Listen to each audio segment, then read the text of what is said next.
And good afternoon, good morning, good evening, wherever you may be around the world. I am Marcus Holmes, HR Passion Guy, and we are excited to have you live on LinkedIn, but through Restream on YouTube events, Twitch TV, on the Marcus R. Holmes page on Facebook, and on the Love and Stuff community page on Facebook. We're excited to have you here in our next installment of Passion Fridays, where we bring you passionate people and topics and show you where passion and people intersect. And so we're excited to have you here. Click in, drop in the comments where you are around the world, wherever you may be, and what the temperature is like where you are. I am on the northwest side of Detroit, and the temperature is about 39 degrees. I was hoping for some 40 degrees, which would feel like a spring day, I think, maybe for us. But wherever you are around the world, drop what the temperature is like where you are. And before we bring on our guests, I just want to thank you for continuing to tune in to Passion Fridays and for your feedback. And you can put your feedback on the actual platform here on LinkedIn Live, in my inbox across all platforms, and we'll continue to respond to all of those. We appreciate your feedback. I want to ask you this question as we prepare to bring our guests. What are you passionate about? What is your passion in life? And what drives you, what fuels you every day? Is it the work that you found meaning in doing? Is it your family? Drop in the comments what your passion is. I see we have folks on Facebook joining us, a couple folks on LinkedIn, folks on YouTube events. Just chime in and tell us. Craig Whitney Davis from Chicago, and I see Timothy Dennis from here in Detroit, Pam Caldwell, others. Drop what your passion is, even if you're retired. Some of those names I called, I think, are retirees. But what is your passion? What drives you to your passion? Well, I'm excited to introduce to you our guest, whose passion has led her to advocacy and to provide access for girls in sports. She's a phenomenal young woman, and I am excited to share a little bit with you about Dr. Ramona Cox, who is, as I said, a phenomenal woman. She is the Associate Athletic Director with Detroit PAL, and she's responsible for Detroit PAL's girls programming, which includes volleyball, which is one of her passions, softball, and girls basketball, as well as New Girls Initiative programs like etiquette training. She's a graduate of the University of Michigan, where she played women's volleyball. She later received her master's degree in sports administration from Wayne State University and obtained her doctorate degree in kinesiology with a concentration in sports psychology from Michigan State University. And she also has executive training from Georgetown University. What a learned and phenomenal woman. And she has research interests that include sports-based youth development and increased sports and physical activity opportunities for girls. There's so much more that I hope to share with you about her, but I thought I'd give you a little bit about this phenomenal woman. So help me welcome Dr. Ramona Cox. Thank you, Dr. Cox, for joining us. I appreciate having you. Thank you so much for having me today. I'm excited to be here. I'm excited to have you. I love that something that you're passionate about has really turned into a mission for you. So take us back. As a young girl, what was the sport or sports that attracted you? And then what was it like playing sports back then? And what did you hope? That's a lot of questions, but what did you hope going forward would be different in experience for girls? So it was more than one sport. It was all of them. So when I was in middle school, I pretty much played everything, and my parents were pretty supportive. I went to Detroit Urban Lutheran School, and pretty much everything they offered, I went out for, and I found that I enjoyed them. So at that time, I played softball, I played basketball, volleyball, I ran track during that time. I even cheered for a little bit. Wow. So it was just something for me to do. It was an outlet. It kept me busy, kept me out of trouble. And that was just something that I ended up loving. And, once I went to high school, I wanted to continue that love. I was known as the young lady that, played sports. I was the sports girl, and that was what I was known for. And that's what I did also in high school. And volleyball pretty much kind of stuck out for me as the sport that, I was pretty good at. Mhm. Even though in high school I continued to play softball and basketball, but Mhm. volleyball was a sport that I found that I was pretty good at. And, again, I met a lot of friends through playing sports.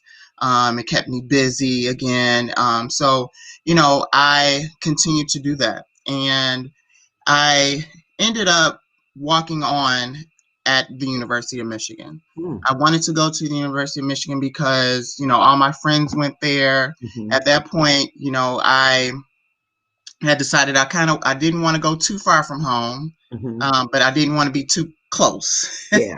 So, Michigan, was about 30 minutes away. If I wanted to come home, I could, but, I was far away from my parents. Yeah. And I decided I wanted to just still play volleyball. So there was an opportunity for me to try out, and I made the team. Mhm. At that time, the University of Michigan, that's a Big Ten school, NCAA, and it's like, Right. wow, I made the team. So that Wow. was a major, major accomplishment. Um, but And let me ask you, Dr. Ramona, if I can jump in. yeah. So, you were mostly in school sports or kind of in PAL organized sports going into the school. Who were some of your early mentors as you were being shaped for volleyball? Because I mean, you're playing everything. I knew that you Mm-hmm. played several sports, but playing everything and then Yeah. kind of having an affinity for volleyball. Who were some of those early mentors that kind of helped to propel you to get to Big Ten? Because that's a big accomplishment Right. walking on the team and getting on the team. Yeah. So I did not play PAL because my school had offered everything. So I Okay. was blessed to go to a school that pretty much offered everything. And so Okay. I was able to just, participate, from one season to the next. I had a lot of coaches that were there that, showed me that these things were important, kind of helped me to say, how about trying something else, try Mhm. this, try Mhm. this. So Mhm. that's another way that I continue to participate in sports. And again, my parents were pretty supportive. When we Mhm. had games at different places, I Mhm. didn't have to worry about my parents not taking me. Mhm. Again, because it kept me busy. I think that they were pretty open to making sure that I, went to those games. And Mhm. we had track meets. They were there all the time. So I was blessed to be supported by my parents during that time. And so those were some of the supports that I had to, make sure that I was able to continue to participate in those different activities. So that was a blessing for me that I know a lot of girls don't have, which has Mhm. kind of led me to doing the work that I do now. So Mhm. again, I was able to continue to do that, especially during high school. Mhm. During high school, I played AAU, which is travel Mhm. volleyball. So that's in addition to me playing during school. So that is costly for Yeah. one. That can be costly. And then you're doing a lot of travel. And so, Ramona, when you say costly, around how much is the cost? Do you remember? Or how much does that cost? So now it's very costly. So that Mm. can be minimum $2,000, Wow. high end $3,000, Wow. $3,500. Yeah, And that then in is addition to that, you have to pay for, hotel fees, travel fees, things like that. So it can be pretty expensive. wow. And you were And doing all so, of that while you were mm, at Renaissance. You were at yes, Renaissance High School, right? So I'm yes. sure the academic studies and things, so you had a lot going on. And so, time management is important. Mhm. And so, parents staying on that, if you're not going to take care of your school, you can forget about this volleyball Yeah. thing. Yeah. So having to stay on that. It was during that high school time that I realized that sports was really important for me. So another reason why I wanted to go to the University of Michigan is Mhm. because they had a school of kinesiology where I Mhm. could study sports. Mhm. They had sport management there. Mhm. During that time, I was really still trying to figure out what I wanted to do. Mhm. I wanted to be an athletic trainer. I wanted to be a physician's assistant. Mhm. There's an athletic director. There were so many Mhm. things that I could do within the Mhm. sports field Mhm. that I wanted to figure out. And so that was another reason why I wanted to go to the University of Michigan. And that's how I ended up there. And you walked on. Tell me about that experience. I just want to jump into the comments right before you do. I see some folks from the Dexter Avenue Church who have come Oh, in. Tanya yeah. Embry, Tammy Holmes has joined us. I see other folks on Facebook, Gregory Thomas, Corey Mildred King. Thank you so much for joining. Click share and tag someone to join us. We're talking to Dr. Ramona Cox, Hi, right? Dexter family. Yes, right here, born and reared, and now leading and advocating for girls in sports. It just makes us all proud to be connected to her. What great work that she is doing. So click share and tag someone to join in our discussion. She's talking to us about laying the groundwork about her passion and now purpose. And so talk to us about, you go to the University of Michigan and you have been groomed on time management and travel and all of that, but you're now at a Big Ten school and you walk on to the volleyball team. What is that experience like? That was a major experience. One of the things that I was prepared for, thankfully, is the structure and discipline. I mean, initially we had 2 a day, so you practice twice per day, which is very extensive. Then you have strength training. Some of those things I was prepared for mentally, physically not quite. So getting used to that, but knowing that there were some other young ladies that were also getting used to that. I was the only a black girl on the team, but my teammates were awesome. They were awesome. And so that wasn't a big deal on that team for me. And then, being able to interact with my friends from, high school as well. It was a really, really good experience. I was in shape. During that time, I could eat whatever I wanted to. I miss those days. I miss those days of just eating whatever I wanted to. But it was a really good experience in terms of, again, time management, being disciplined, having to be somewhere and being held accountable for things, being a great teammate. It just taught me so many different skills that ended up leading to this passion. So I was able to go to, so many different places that, I have yet to go to. I went to Hawaii for a tournament. Wow. I have yet to visit Hawaii again. I've, gone to California. So going to all of these different places later led me to determining that, I want to make sure that other young Black girls from the city have these opportunities as well.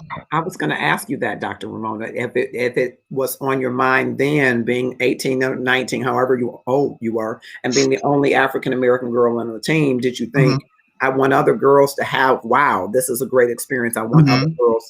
Were you thinking that back then, or do you think it came at some point thereafter? It came later. It came later as I decided that, I want to work in sports. It came later as I was trying to figure out what it is that I wanted to do. So at that time, I was just really enjoying myself, enjoying the experiences that I had. But it came later as I was continuing to figure out what it is that I wanted to do, that I came upon that purpose. And that was what it was.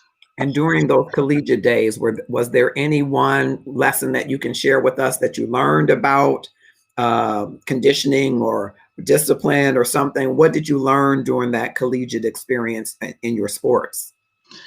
One of the things that I think about now is if I could go back and do some of those things that I did back then.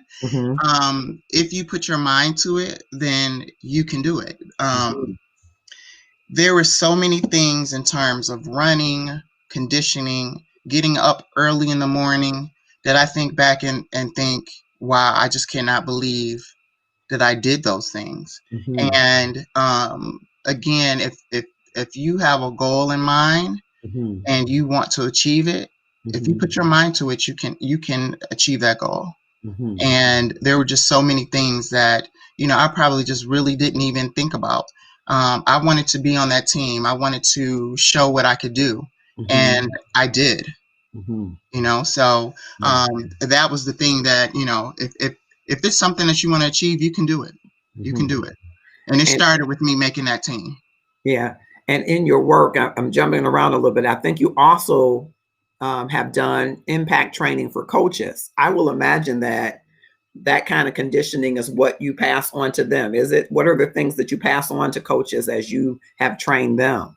Yeah, so now as an athletic director at Detroit Pal, one of the things that we do is do impact training for coaches. So we teach them about their interactions with kids, how important that is, how to do practice plans, how to run parent meetings. But some of those things are important. You can't work with 4 and 5 year olds and then try to implement NFL plays. Hmm. So we're not trying to develop the next NFL or NBA players. So Hmm. keeping in mind that you have to utilize appropriate developmental ways and teaching them about the game. So those things are important. Okay, Can't run those little kids to death and got it, trying to win games, right? got Where it, it's about development. got So it. yeah. And speaking about that development, I will imagine, again, your master's and then your doctorate. And I read your dissertation. Not, I didn't read your dissertation, but I read Mhm. where your dissertation was: how urban African American girls survive in sport, the Yes, influence yes. of perceived intrapersonal, interpersonal, environmental, and social cultural factors. Wow, that Yeah, sounds it's a very lot. fascinating to me. It is, but I think it sounds like very important work because you're right. You want to make sure that the appropriate level of experience that girls get the appropriate level of experience for their age and as they matriculate in sports. What made you say kinesiology and being an advocate and providing access to girls? Did a light go on? What happened that took you to that path?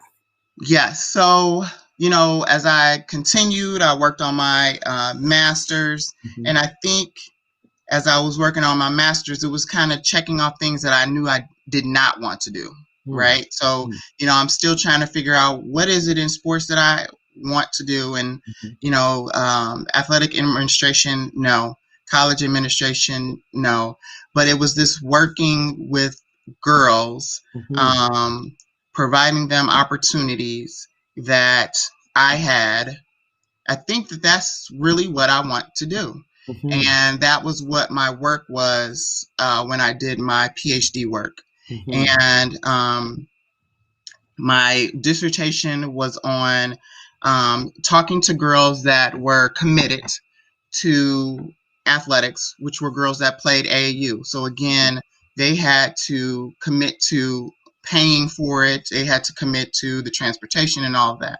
What were Mhm. the things that allowed them to be able to commit to it when there's so many girls that have faced barriers to participation in sport? So that Mhm. was a lot of my study too. A lot of Mhm. girls, particularly in the African American community, Mhm. face a lot of barriers. Mhm. They aren't blessed with the support from their parents. They don't have the money. They Mhm. don't have the transportation. Mhm. In their community, they may not have a rec center. They may Mhm. not have a playground right outside. So Mhm. there's a lot of barriers. So I wanted Mhm. to talk to these young ladies to see what it is that how are you able to get around some of these barriers. And Mhm. that's what I found is that they did have that parental support. Mhm. um, some of our girls are worried about their hair. Mhm. I don't want to get my hair sweaty, so I'm not going to participate. So how do Yeah. we get around that? So talking Mhm. to these girls about, what did they do with their hair?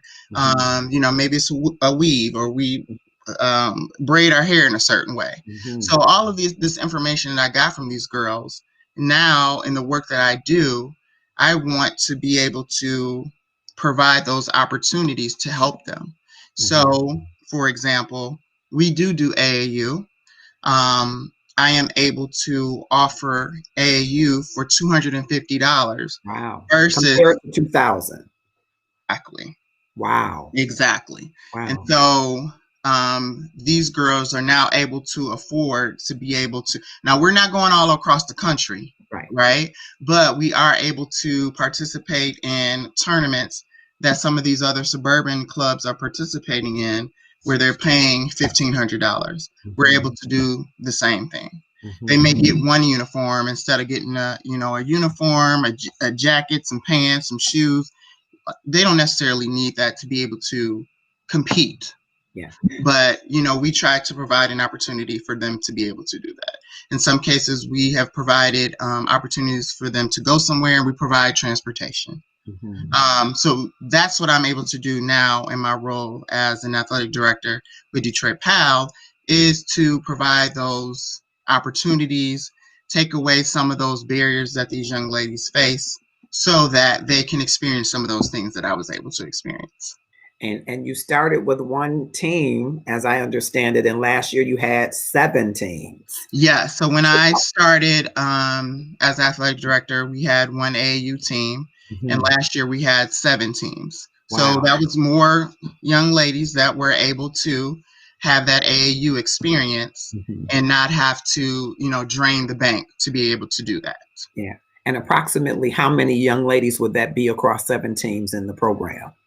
I would say maybe 70 to 80 girls. 70 Wow. to 80 girls. Yeah. Wow, how awesome is that? So Yes. talk to us a little bit about how do you grow from one team? Because I think there's a great lesson brewing here about sitting in the center of your passion and purpose. It will scale, it will hmm grow. So how hmm did you go about growing um, from one team to 17? A lot of it is word of mouth. A lot of it is recruiting quality coaches. Mm, So one of the things is that I also do. I am the varsity head coach at Cass Tech now, mhm, and mhm, so utilizing my networks. I know a lot of parents and kids, so letting them know that we have this opportunity, and word of mouth. The kids start talking and saying, this opportunity is here, and so mhm, they bring over their friends, and over time we were able to grow the program. mhm, mhm. hmm And talk to us a little bit about the parent support in that. Maybe what have some of the challenges been? I know you did quite a bit of extensive study around barriers. What are hmm some of the barriers that you're seeing that you study about, and how did you address them as you started to grow? right. So we don't only offer opportunities for African American girls. Okay. We offer services in Southwest community. Mm, So we have a Hispanic population, and mm, so as we know, the parent support for girls participating in sport is not necessarily the same. And mhm, so being able to spread that message about, you know, if it's okay for boys to participate in sport, we want to make sure that girls that want to participate, that they have that same opportunity as well. mhm, In a lot of cases, they feel like their role is in the home, taking care of the house, taking care of their siblings. And so we want to spread that message that, you know, there are opportunities for them to play. So we mhm, have more young ladies from that population that are participating in sport now, um, and letting them also know that there are opportunities beyond just participating in ANU. Also trying to get these young ladies scholarships mhm, to play in college as mhm, well. mhm, So we're working on that as well. So, trying to get these messages also to the parents. mhm. In addition, so even though the cost is $250, which is not a lot when you compare it to $1,500 and up, Yeah. there are still parents that have a difficult time with that $250. So working with them, providing, payment plans for that $250, still trying to work with them so that they can pay it and make sure that their girls are still being able to participate in sport. And I'm curious, Doctor, do you see a difference in the investment from parents and others from a philanthropic standpoint in girls versus boys? Absolutely. Yeah. Absolutely. So we're also working on that. I have worked with young ladies. So one of the programs that we do have is our Future Coaches Leadership Academy, Mm, where I have brought in high school young ladies, and we have discussions, we have frank discussions about a lot of these barriers that girls face. Mm-hmm. We try to have them kind of turn into advocates, and they are athletes themselves. So when Mm-hmm. we have these discussions, now they're going back to school and say, wait a minute, you're on the PA talking about the football team. What about the volleyball team that just won the championship? Mm-hmm. Right. And so in some cases, I did have some young ladies who have a brother, and it's like, wait a minute, our brother is able to do certain things that we can't do, and we're athletes as well. So Mm-hmm. we definitely have those type of discussions where um, boys are able to do certain things.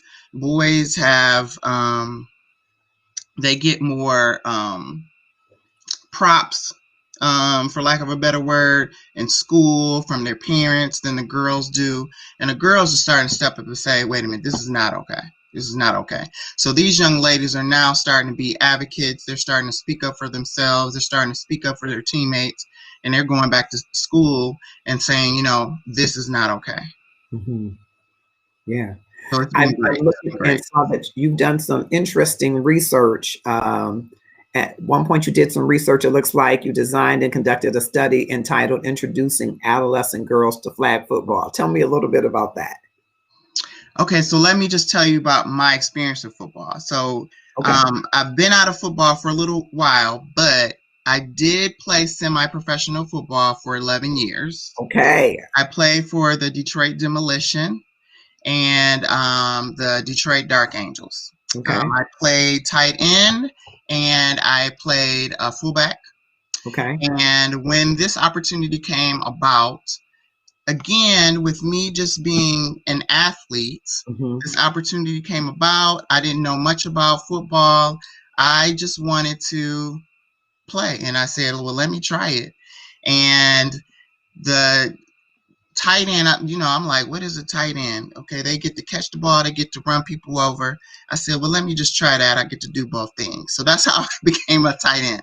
But Wow. our team was amazing. We won 5 national championships, Wow. and over the course of those years.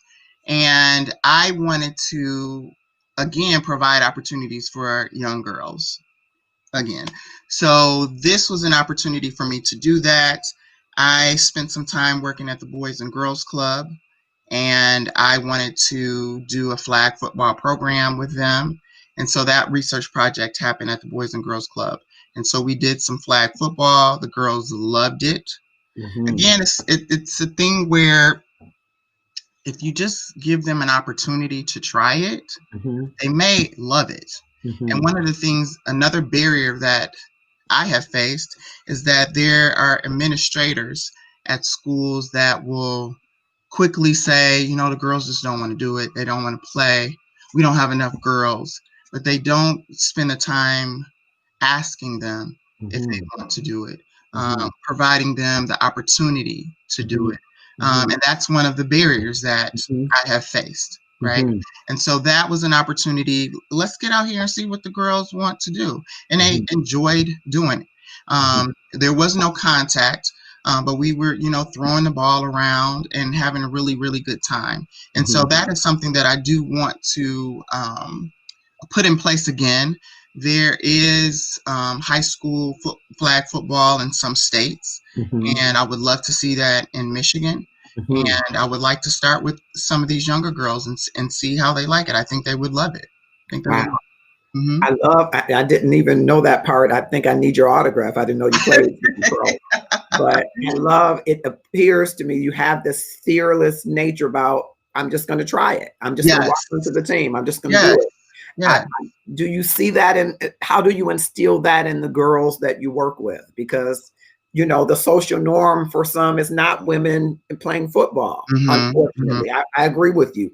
Yes, Every kid should get the opportunity to try and play anything that, and part of it is exposure, right? yes. And awareness. They're not even always made aware of the opportunities. But how do Mm-hmm. you instill that? I want to call it fearlessness in the girls that you work with about, hey, let's try anything.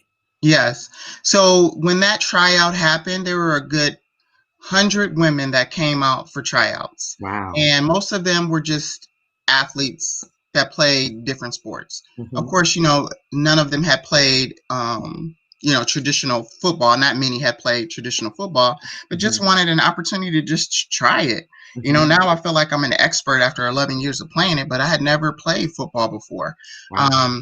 So just giving them an opportunity and telling them to try it, and they Mm-hmm. just go out and just go at it. Mm-hmm. Um, you know, non-traditional sports like lacrosse, field hockey. I feel like Mm-hmm. if we just give them an opportunity, they will go out and try it. We just have Mm-hmm. to put it out there for them to try, and Mm-hmm. they'll go for it. But we Mm-hmm. have to change that social norm where, you know, suppose it's a social norm where, girls should not be playing this or they should not be doing this. They belong in the kitchen, they belong at home. We need to change that norm, Mm-hmm. and they should be allowed to have fun. Right. We're Hmm. talking with Dr. Ramona Cox. We'll call her Shero of the day. Her work that she's doing with young women, her passion for sports has become a purpose for her. And I want to ask you about that because you probably could have been playing semi pro or pro in a lot of different sports. So at Hmm. what point did you decide, well, not professional athlete, I'm going to do this work? How did you get to the place where this became your passion? Hmm.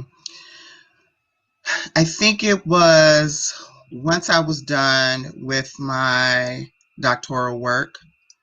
I, in the middle of my doctoral work, I had decided that I did not want to teach. So, usually people will go and they will teach in Hmm. college. I had Hmm. decided that that's not what I wanted to do.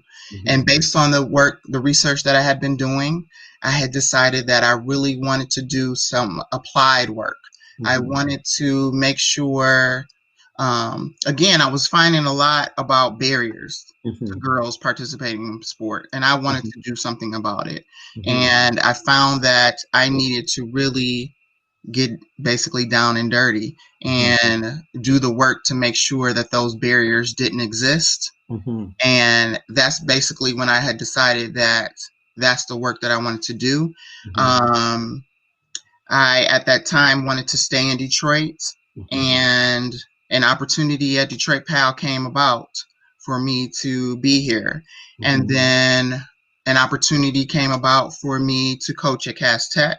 Hmm. So even in that work, helping those young ladies, now trying to help them, play at the next level, Hmm. um, instilling, life lessons while I'm coaching. So for Hmm. me, it's not just about coaching and them getting better as volleyball players, Hmm. because that's going to end someday. Even if they do play in college, that's Hmm. going to end someday. But I want them to leave me being better young women.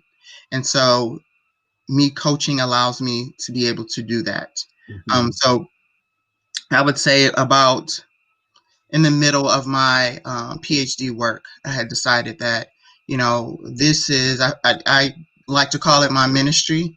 Hmm. And this is something that I wanted to do, is just make sure that I'm able to affect young women in the same way that I was affected.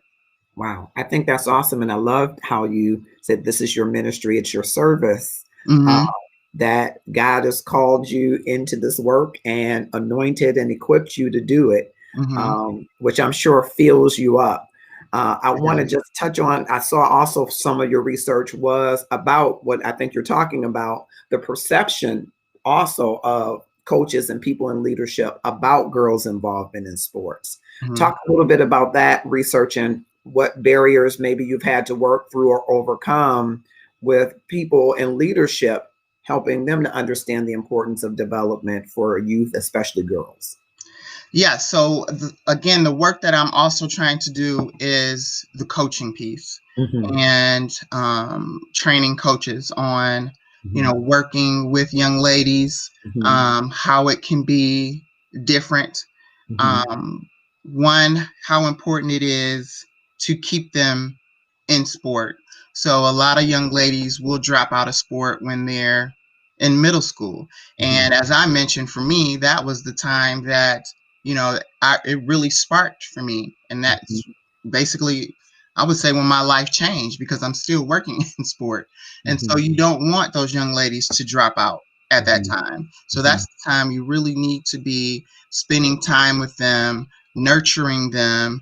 A lot of girls will participate in sport because it's very social for them. And Mm-hmm. that's different than boys. So Mm-hmm. girls want to participate in sport because their friends are participating, because, I want to find some friends. And so we have to nurture that experience for them. And so Mm-hmm. it may not be for them all about the competition Got it. and, winning the game. It's Mm-hmm. more about, nurturing those relationships. And so knowing those type of things, those are the things that, it's my job to make sure coaches, administrators know, so that we can make sure that they won't drop out.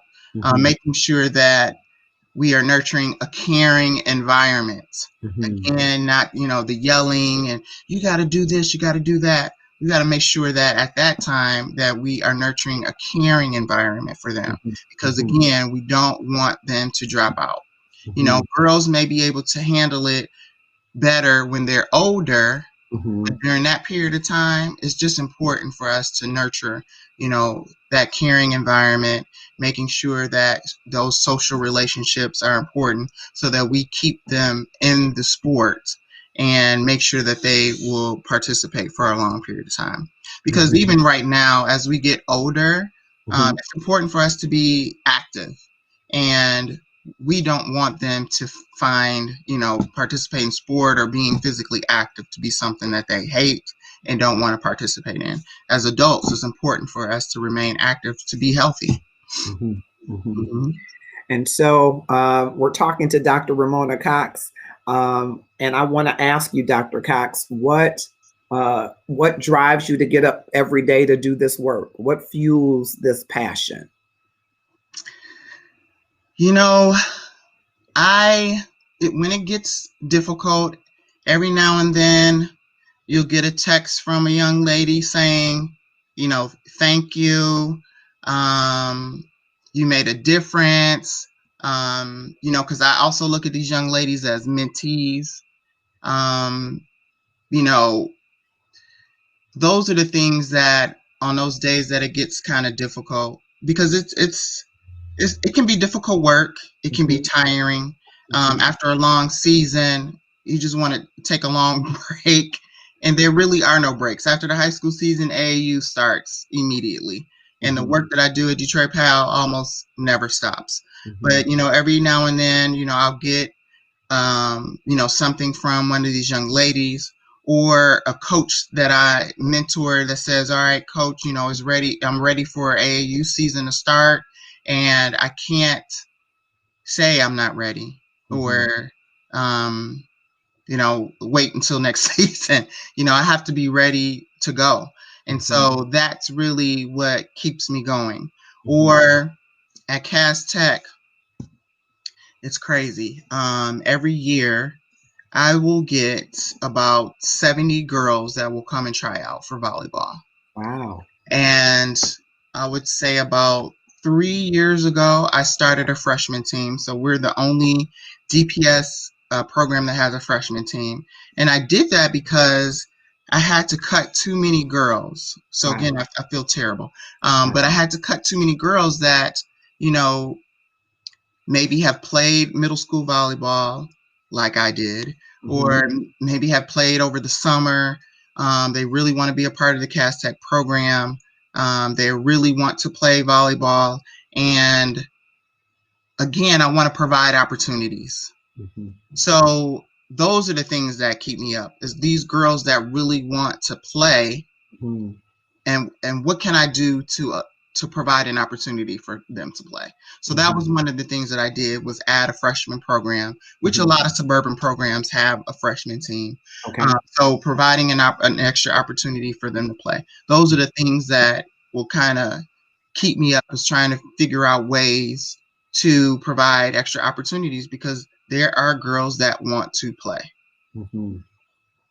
And from a philanthropic standpoint, how do you reach out in the community to help you foster those kind of opportunities?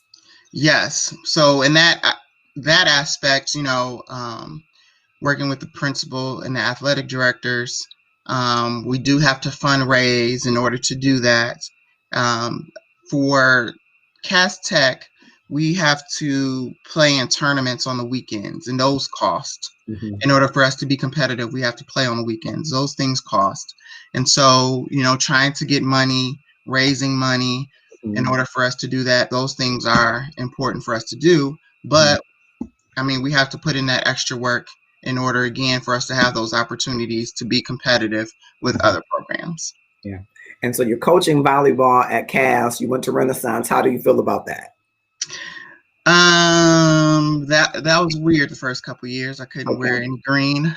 It was very weird. But I always say though, my high school coach at Renaissance is Mm-hmm. still there. So he's Wow. been there for what seems like a million years. So we actually coach against each other a lot Wow. right now. Yeah. And how was that? What's that like? So actually we have a really good relationship. So we only kind of beef when we play each other, but we work really well together in trying to grow the game of volleyball within the city. Mm-hmm. So we work in the summertime to get girls to play in the summer. We've done a lot of work with the Detroit Volleyball Coaches Association, which Mm-hmm. him, his name is Lewis Mitchell. Mm-hmm. Michelle Lewis Watts, who is the former coach at King High School. We've worked together to start the Detroit Volleyball Coaches Association to, again, grow the game of volleyball in the city. So we work really well together. He's one of my mentors in the game. So it actually works out really, really well, except for Wow. when we play each other. Okay. Okay. Yes. Lewis Those Mitchell. Now, first couple of years, I could not wear green and white. It was rough. got I'm it. okay now, but Now, Lewis Mitchell, is this Lewis Mitchell who used to work for the city and recreation as yes, well? yes, Oh, that's him. wow. Yes, Okay. I do know that I do, and I can see you all. I can see you all working together. Yeah. yes, Wonderful. Small world. yes, You talked about your parents being an influence, and I had said pre-show how I know your mom is smiling down and proud. yes. What are lessons that you learned from them that might have informed your passion and your purpose today? Great question. So I would say again, the support that I received was very instrumental. Mm-hmm. Um, I would say that there really was never a no that I can remember in terms of me playing sports or wanting to do anything related to sports. Mm-hmm. There were some no's though, but never anything related to, me playing sports or, um, wanting to go to a tournament or, I remember after prom flying out to Chicago for a tournament Mm-hmm. the next day. Mm-hmm. Um, I remember my sister and I used to play volleyball like to midnight. And my mom was not the type to like let us just be out and partying or anything like that. Mm-hmm. But she trusted us to go play volleyball to Mm-hmm. midnight at night and was not worried that we were doing anything wrong or we were with the wrong people. But when it came to volleyball, you know, she was okay with it, right? Mm-hmm. So we really had a lot of support, and I think she saw how important it was for us. Mm-hmm. Um, and again, I think she may have known where that path was going to take us. Mm-hmm. And so she was very, very supportive of that. Mm-hmm. And, my mom always cared a lot about people. Um, and that is, a lot about, what I heard, especially after she passed. Mm-hmm. And I always talk about her legacy and living in her legacy and a lot of the things that I do now. Um, I try to do that. Mm-hmm. And in me trying to look out for other people, look out for these young ladies. I don't have kids of my own, but all of these, I have like a million kids, I feel like, because I'm always trying to look out for these young ladies. Whatever they need, I give them. And I do that. Um, and trying to live up to her legacy, because that's what she would do.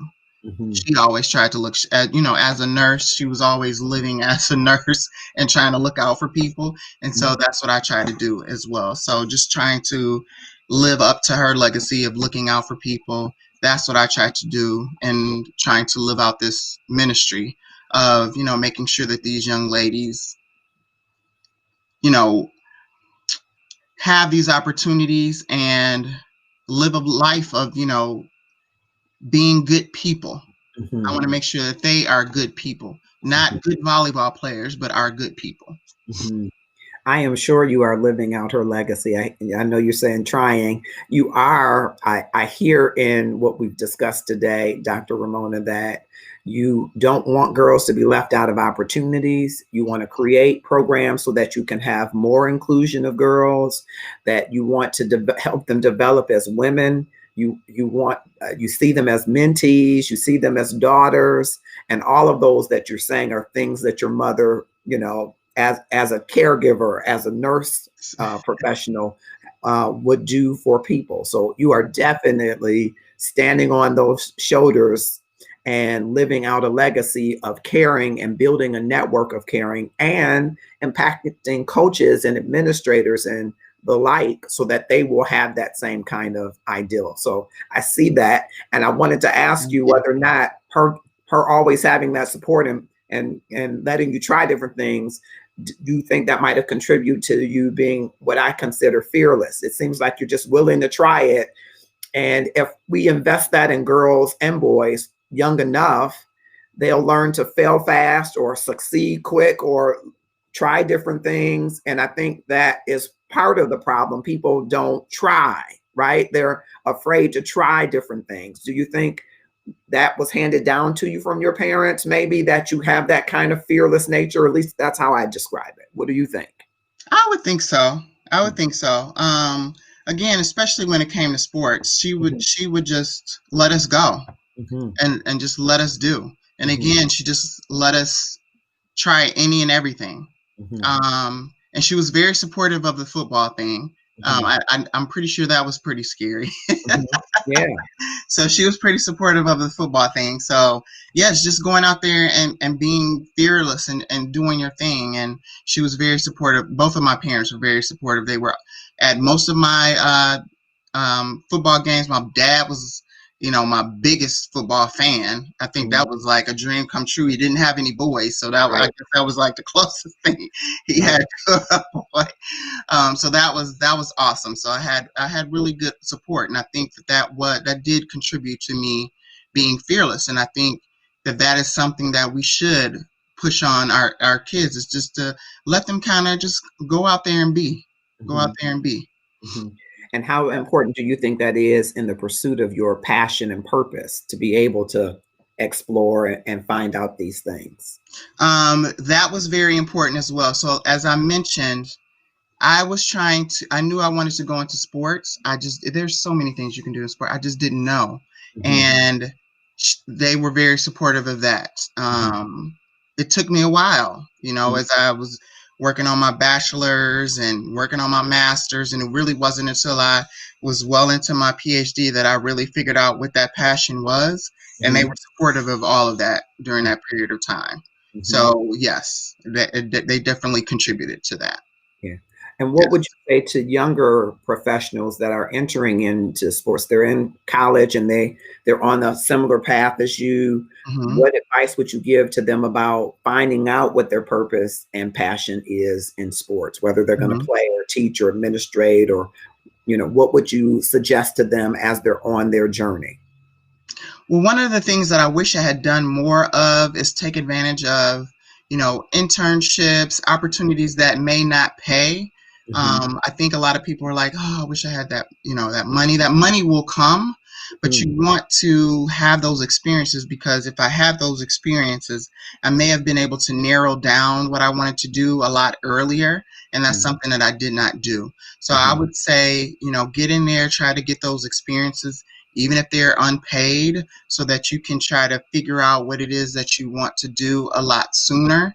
Mm-hmm. You can still get those degrees if you want to, but you want to try to figure out what you want to do a little sooner, and you can do that through some of those unpaid opportunities, Mm-hmm. shadowing people, job shadowing, some of those opportunities that you may be able to do.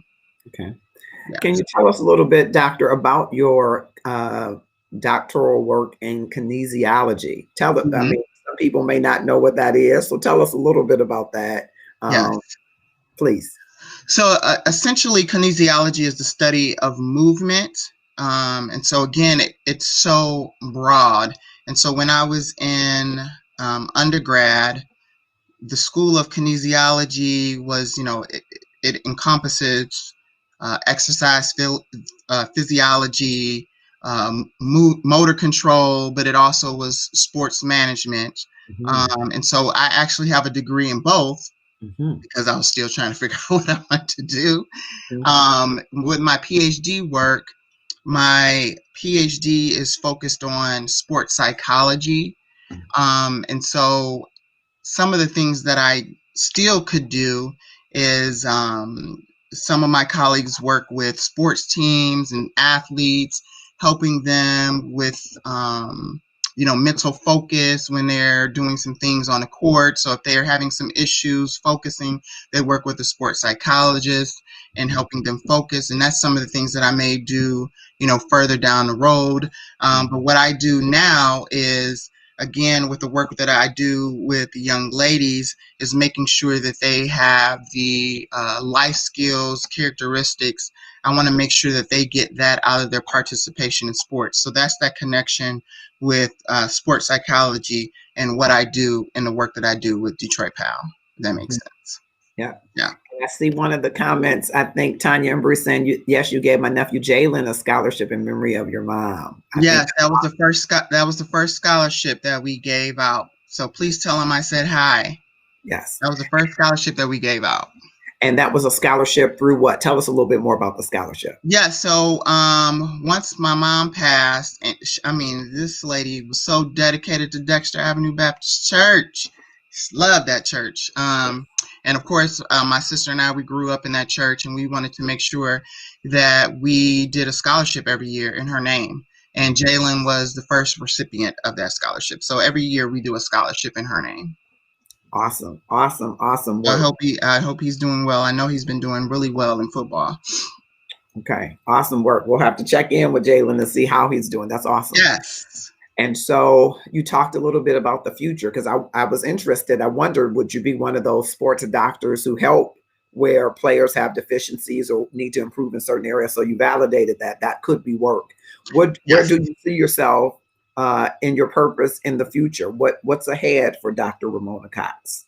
Yeah, so that is one of the things that I do want to do. I want to continue to work with the young ladies, athletes in particular, working with teams in particular, and working with them in mental focus, performance, those areas. So when they are having issues with performance, I will work with those teams and helping them with that.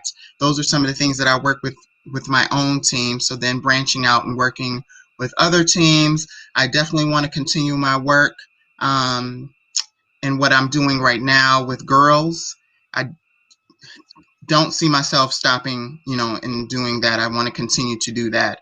Maybe branching out and working with high school students, continuing the work that I was doing with our Future Coaches Leadership Academy, working with high school students. Those students were working as junior coaches with our middle school program. So these young ladies could continue to be coaches at a higher level Mm-hmm. eventually. So that's something that I want to also expand on. Mm-hmm. So there's some work, that I want to continue to do. Okay. And if there are viewers, Dr. Cox, who are at a crossroads in their own journey and they're not quite sure if their passion and purpose are meeting up, what advice would you give to him or her that might be watching about the pursuit of their passion and purpose? Well, the first thing I would say is to pray about it. You definitely pray about it. And then, I would just kind of work out a list. So, I kind of work on my goals, and that's kind of been helping me to figure out what I want to continue to do. Working out the things that I enjoy doing and writing those things out, and how I can work that into what I see myself doing. And so, making a list of those goals that I want to do. So, as I was working, when I was working on my PhD and knowing that I wanted to work with girls and writing those things down and seeing how that would match up with what I felt like my purpose would be.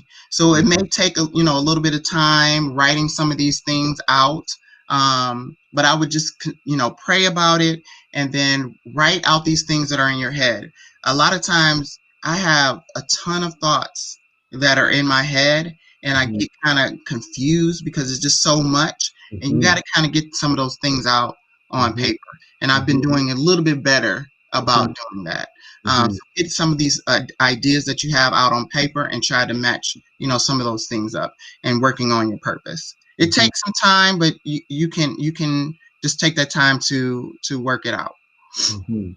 And Dr. Ramona, tell us where people might contribute if they want to donate to Detroit PAL or whatever organization that would help provide more resources and opportunities for girls, be it African American girls or persons of color or wherever the demographic. How can they give and keep in touch with you? So we have a program through Detroit PAL called Girls Changing the Game. And you can donate at detroitpal.org. There's a donate link, and you can identify where you want your funds to go, and that's Girls Changing the Game. And that money will go towards our girls programming. And that's, all of the girls programming that we have. And we're working on some new fun things. And you can follow us on detroitpal.org. And we also have Facebook, Twitter, and Instagram. And we put up, all of the things that we have going on there.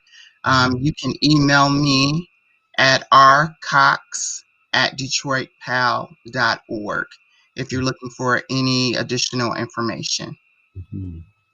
Wonderful. Well, this has been a great hour. We're at 12:58. I am excited about the work that you're doing and so proud to be connected to you. And again, I say, Mary Cox is an angel in the balcony of heaven, just smiling down at the work that you are continuing. I think our children are our most important asset. And what I think that you're doing is really lifting off the limits on girls, because I think that is important work. If we lift the limits off our children, we raise the expectation for a better world.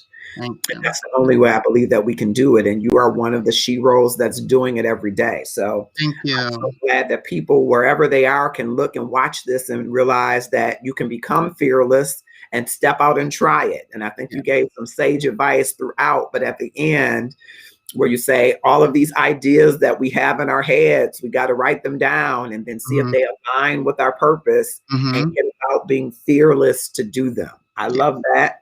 And I think that's an important thing to close this show with, that all of us have purpose and all of us could work on being a little more fearless about our purpose, like Dr. Cox, getting those ideas out of our head, standing on the legacy of those who have supported us so that we ensure that others have the same kind of experience and maybe even a better one than we did.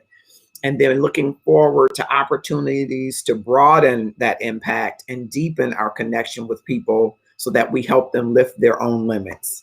So thank you so much, Dr. Cox, for joining us. Again, you can follow her on all of the social media platforms. And I put the website for Detroit PAL if you want to give. I will put her email address in the comments if you're interested in learning more about the programs and the phenomenal work that she is doing. Thank you so much. It's been a great Passion Friday. Share in the comments if you've enjoyed it. Contact us on all platforms and have a grateful weekend. Thank you so much. Thank you for having me.